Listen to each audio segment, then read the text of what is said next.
Nós estamos recebendo nesse momento aqui o Everton, que é psicólogo e vai se apresentar aí também, mas é psicólogo especialista em dependência química com ênfase em comunidades terapêuticas, pós-graduado em psicologia cognitivo-comportamental.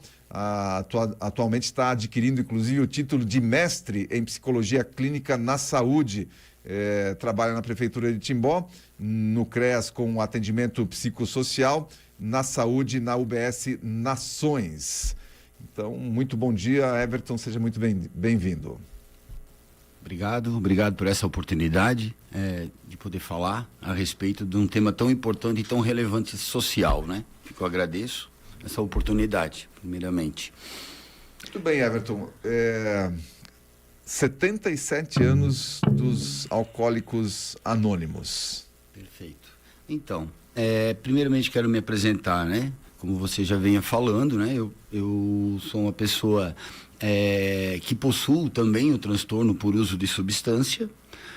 Passei uma escalada na minha vida de 12 anos em comunidades terapêuticas, onde vim lutando e aprendendo, criando habilidades para lidar com as questões emocionais e afetivas e sociais, enfim, todo esse contexto.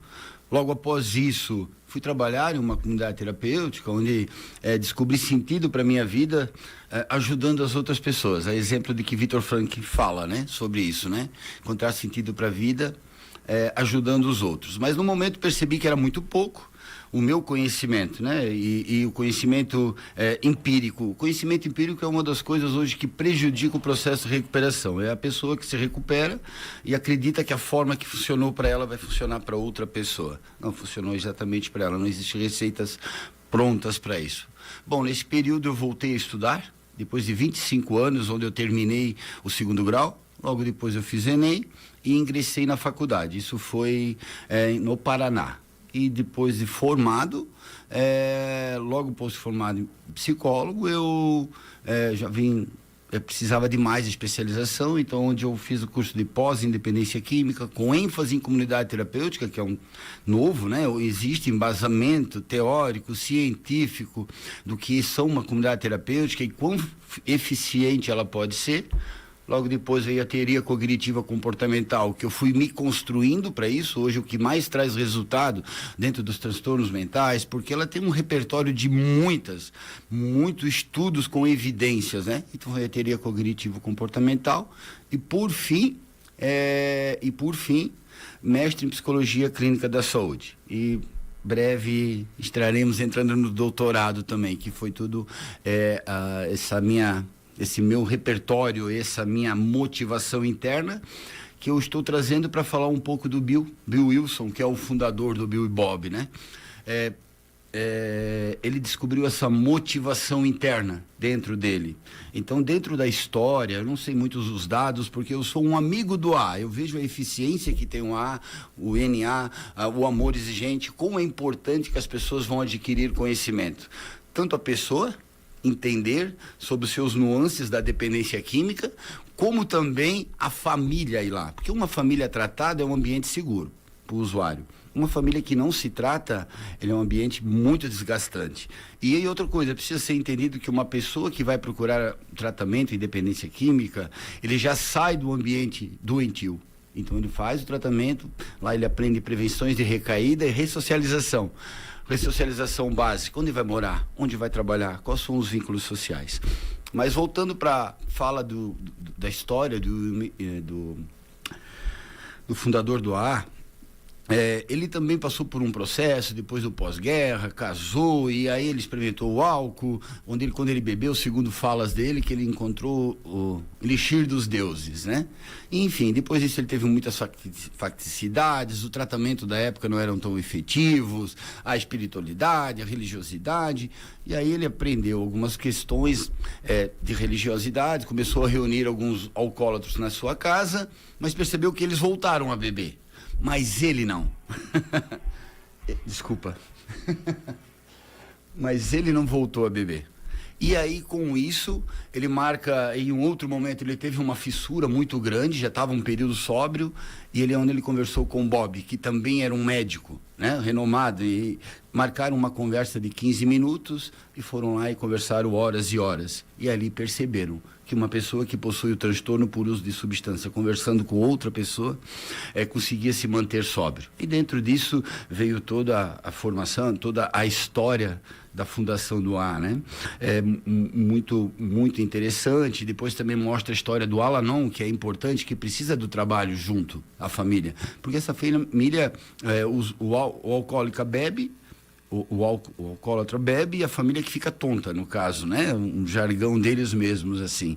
Então precisa participar. E dentro da história mostra que quando ele começou a se reunir com as pessoas para falar sobre as emoções, uma coisa muito importante que eu não poderia deixar passar, né? Todo usuário de substância, né, antes do preconceito moral, do julgamento de valores, do preconceito que é um defeito de caráter ou até mesmo uma falha moral, ali existe uma pessoa sofrendo, existe uma pessoa com muita dor, e essa pessoa aprendeu a lidar com a vida dela com as ferramentas que ela tinha. Então a gente entende hoje, como psicólogo formado, que do 0 aos 16 anos, onde a gente vai se formando, onde nas relações com os nossos educadores, com os nossos pais, por mais que os pais procurem fazer sempre um bom trabalho, né, em tese, existe questões, como é que eu vou explicar, de cuidados básicos ou essenciais que acabam não sendo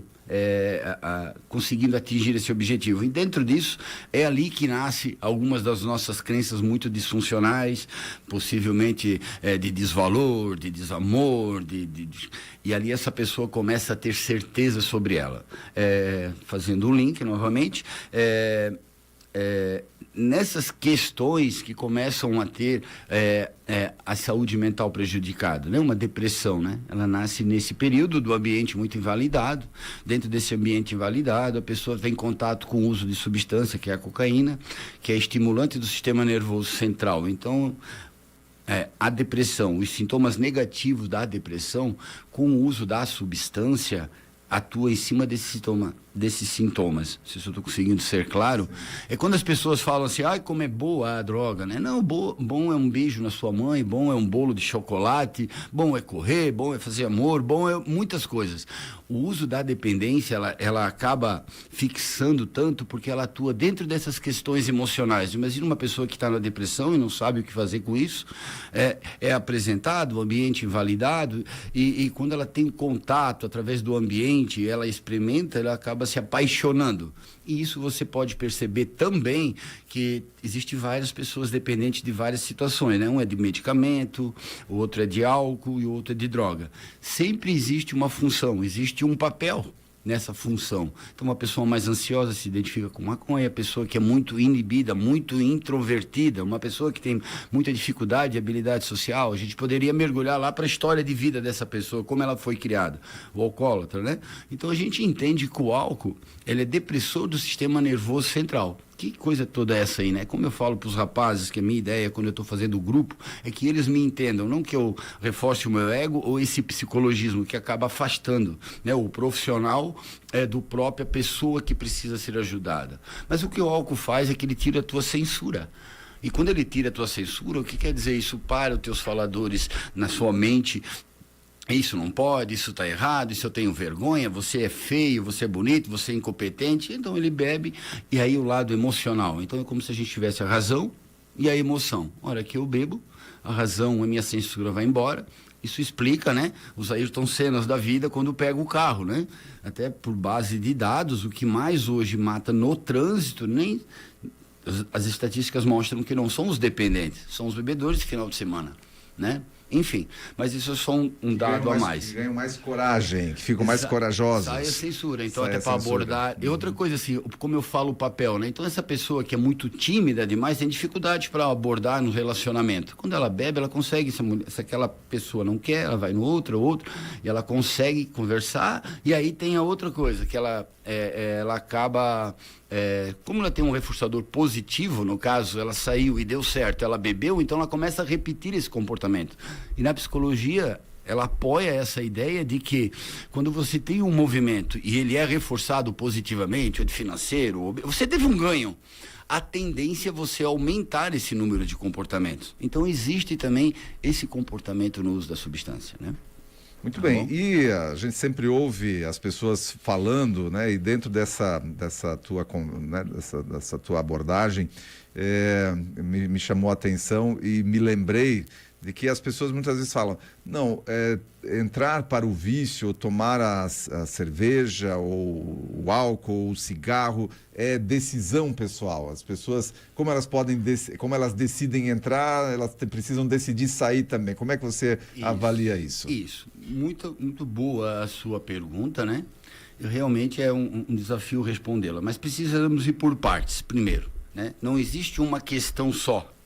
Ela é multifatoriais. O que é isso? Existem várias situações políticas, sociais, culturais envolvendo, onde a pessoa foi criada, que tipo de construções, de narrativa de construções que essa pessoa foi inserida dentro, o ambiente que ela viveu, as pessoas bebiam, né? Enfim, o que ela foi entendendo que era certo, o que era errado, né? Mas uma coisa eu digo para você, nem eu, nem você, nenhum ser humano no mundo vai procurar tomar decisões ruins.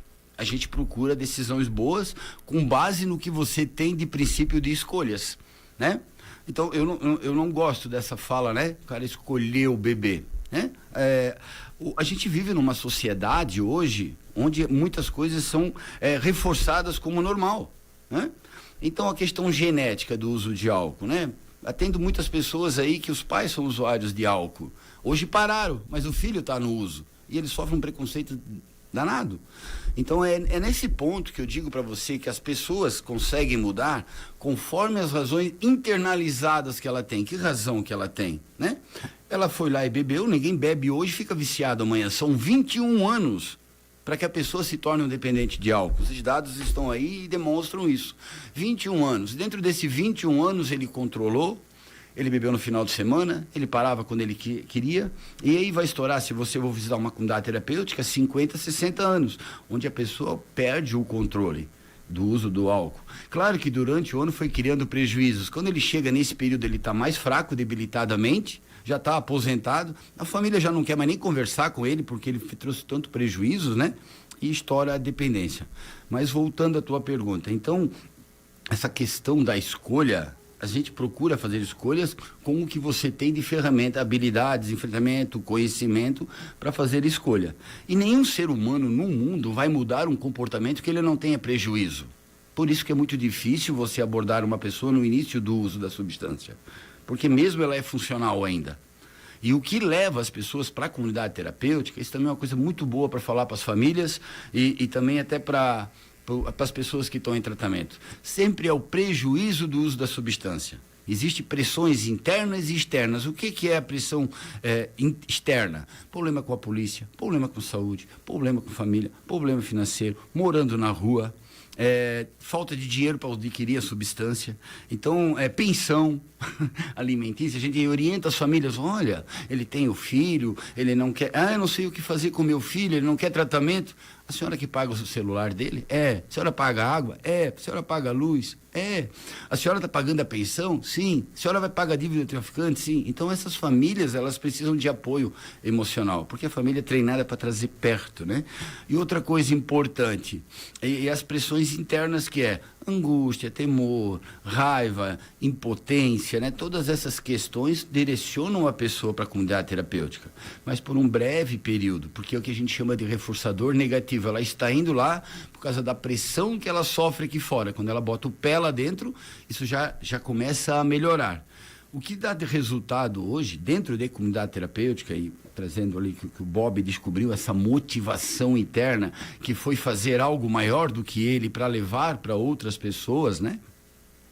Dentro da comunidade terapêutica também, através do reforço positivo, através de um ambiente saudado no respeito, oferecendo um buffet de oportunidades para essa pessoa se desenvolver. A comunidade terapêutica tem a sua parcela, sim. Não pode se falar mais hoje que o cara não quer recuperação.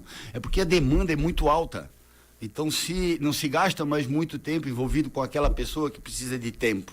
Se ele não quer, que ele tem comportamentos, o público é difícil. Essa pessoa tem uma história de vida, ele tem um transtorno mental. O que é esse transtorno mental devido ao uso da substância? Houve uma modificação no cérebro dele devido ao uso de substância na área da recompensa, onde o corpo dele, neurobiologicamente, entende que agora tem mais uma lacuna. Antes, para sobreviver, eu e você, precisamos de água e comida e sexo. Às vezes. Mas, mais agora, no caso, é o uso da substância. Essa lacuna está ali. Então, muitas vezes, quando se instala a dependência química, precisa sim de medicação. Precisa ser retirado do local onde ele está, né? Claro que existe uma relação do uso da substância com o prejuízo. Como é que é essa pessoa? Né? Comunidade terapêutica não é panaceia. Não é pegar o cara aqui e enfiar lá dentro da comunidade terapêutica. Não é assim, nem em clínica. Isso é erro que eles fazem na sociedade. Primeiro vamos tentar o tratamento ambulatorial. Primeiro vamos tentar com remédio. O cara está trabalhando, beleza, vamos segurar ele lá trabalhando. Não vamos tirar ele do social e levar ele para uma comunidade terapêutica. Existem questões, então vamos tentar o tratamento ambulatorial, vamos tentar o CAPS, né? Vamos tentar mudar alguma rotina, vamos no psicólogo, vamos ver o que está precisando, o que está doendo aí dentro ainda. Cara, já fez isso, não deu certo, terceira, quarta, então realmente, então vamos encaminhar agora para uma comunidade terapêutica. Isso seria o procedimento correto, né? E aproveitando o gancho, essas cidades e essa discussão sobre a internação compulsória dessas pessoas com dependência já em nível, né, muito elevado, muito alto e que estão já em situação de rua, como é que você avalia isso? Bom, é uma pergunta assim, porque eu sei que o posicionamento do CRP não é muito... É desfavorável a isso, né? O CRP não quer esse movimento, né?